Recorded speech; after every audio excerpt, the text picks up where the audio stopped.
Hey guys, it's your girl Lena back with another video. I apologize for the crazy lighting coming from this side right here. I have a nightstand light that's like making the lighting very weird. So today's video is about interview etiquette. And the reason why I wanted to make this video is because a lot of people struggle with interviewing, don't know how to go about how to prepare for an interview. Now, the qualifications I have are, I'm not like an expert interviewer. Have taken interviewing classes on how to interview people, and I have also sat on several panels for interviewing. Now, my background is on administrative support. So that's where the angle that I'm coming from. Now, this the tips that I'm going to give may or may not apply to whatever occupation you're trying to interview for, but I'm sure that you can take something out of this video because we can always use tips to make us more prepared for interviews. Now, one thing I must say to people, and I always say to anyone, don't be afraid to interview multiple times. Don't be afraid to be told no, because the more you interview for different positions, the more comfortable you become. And when you interview, and for example, you interview for X, Y, and Z position, you don't get it, you are within your right to request those interview notes. The interviewer or the HR person will cross out the interviewer's names and they will send you a copy if you request it. That way you can take notes for the future for when you interview for a different position or the same one within whatever agency.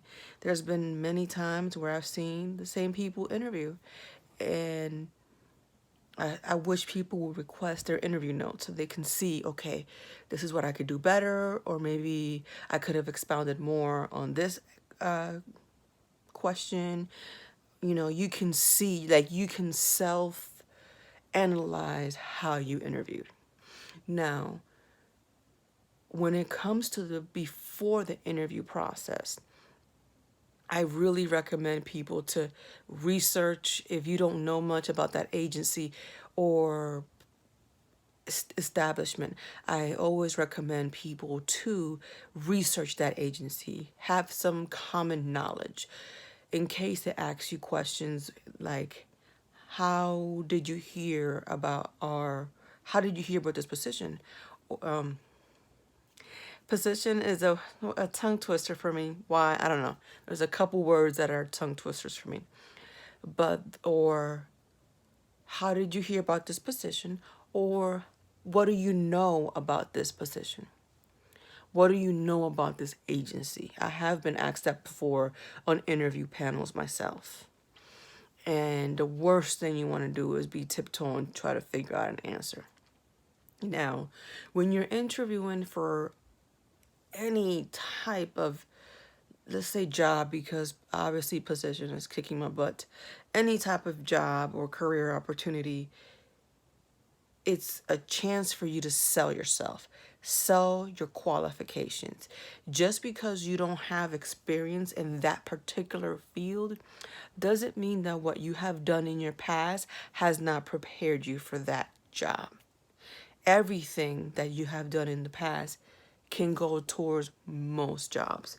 People don't realize that whether it's retail or customer service or secretarial work, you have that customer service background. You have that diverse background dealing with different types of people. And you, the worst answer you can give to an interviewer is, you know, what kind of experience do you have? Oh, I don't have any. You never want to do that. You want to use what you know now and what your current experience is and apply it to that current job that you're interviewing for. Because that way they'll see, oh, well, this person may need some training, but the prior qualifications that this person has will be they're sufficient enough for them to be able to perform the core duties of this job. Now, when it comes, another thing is when it's time for the interview day. Please don't go hungover, smelling like an ashtray to an interview. I've seen it, experienced it. Sat on panels where people came hungover and you can visually tell they were hungover, or came in looking like they just came out of a bar. You do not want to do that. I don't care what job you interview for, always dress business casual. I mean, that's just my advice. Some jobs may not require it, but I don't care if it's just some Dickies and a polo shirt. Always dress business casual. Going to a job with jeans on is a no-go. You look unprofessional and it's not appropriate. You want to look presentable.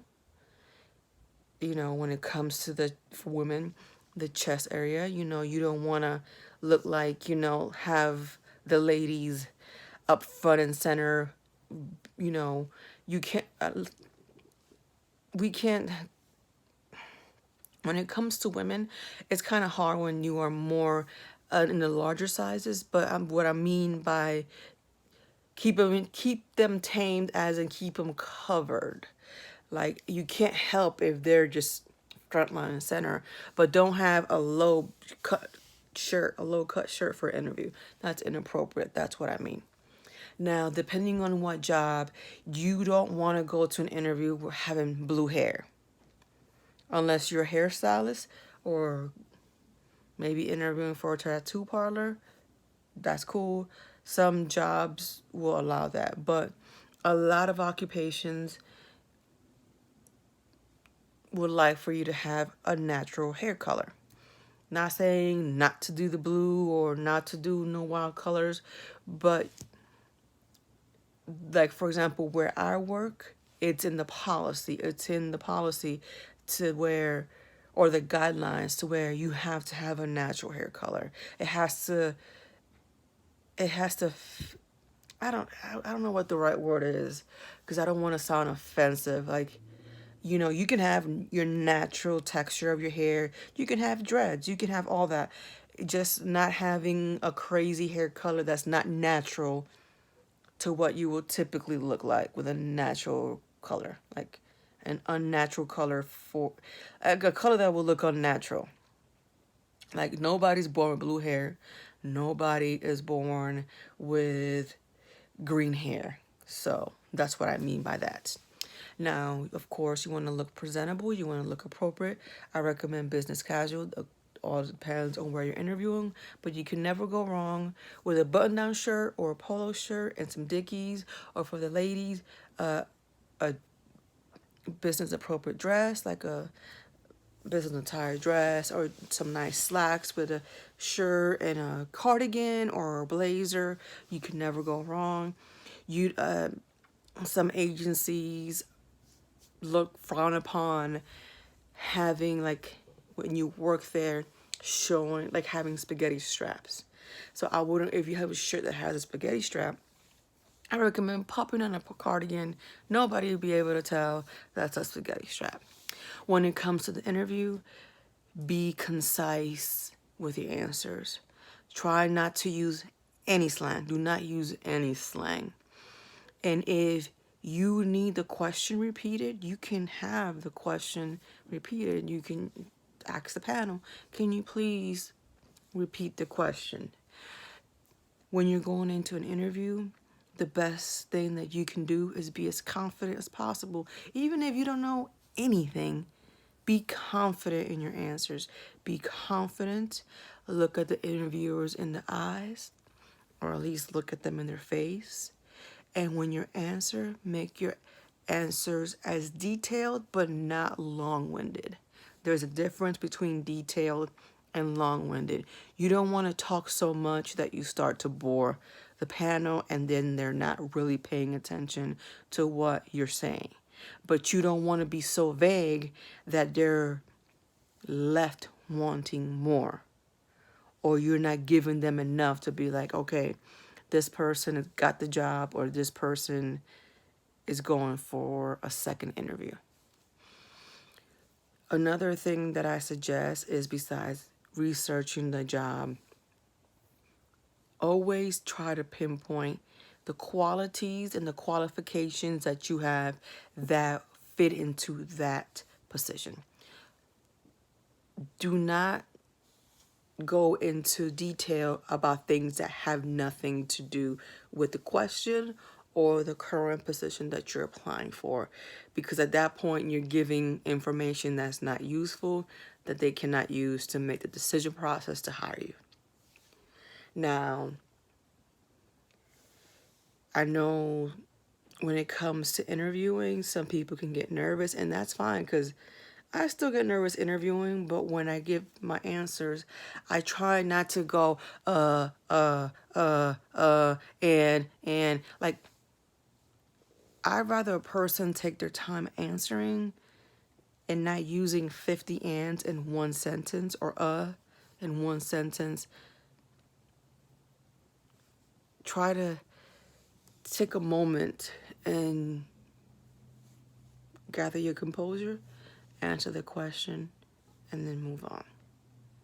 The interviewers already know that you're nervous, and it's okay to be nervous, but you don't want to be in a situation where you get caught up in your own anxiety, and most of your sentence, most of your reply for the question is ands and uhs. Because I know where I work at, we write down what you say. That way we can use that to make a decision if you have the qualifications, and if you're going to move on to a second interview. What I mean by that is, for whatever the question is, you have a certain amount of questions, we ask it and we try to write what you say. And that's why we use to gauge if you have the proper qualifications to be able to perform the job that you're applying for. So that is my tips and my advice for people interviewing for jobs. Don't get discouraged if you're told no, because that gives you the interviewing experience that will help you do better the next one. And don't be afraid to ask for your interview notes. Get those notes if they took any, because they're supposed to. That way you know how to self-assess and how to improve. I recommend taking interviewing classes, because that helps. And also looking in the mirror and practicing with people.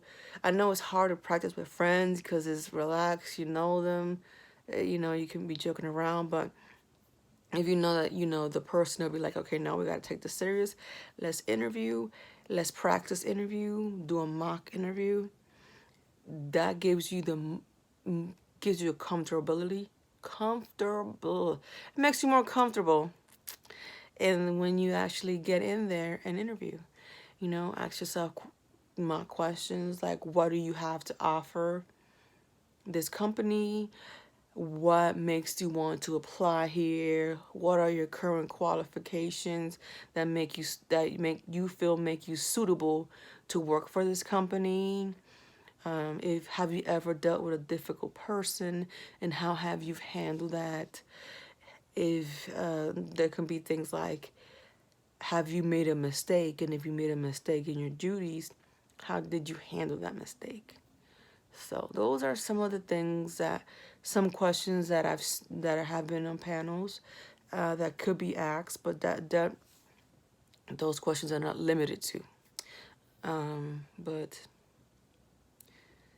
if you guys have any other questions or things that I can go into more detail in, leave it in the comments below. And until my next video, I'll see you guys later. I'll talk to you guys later. Bye.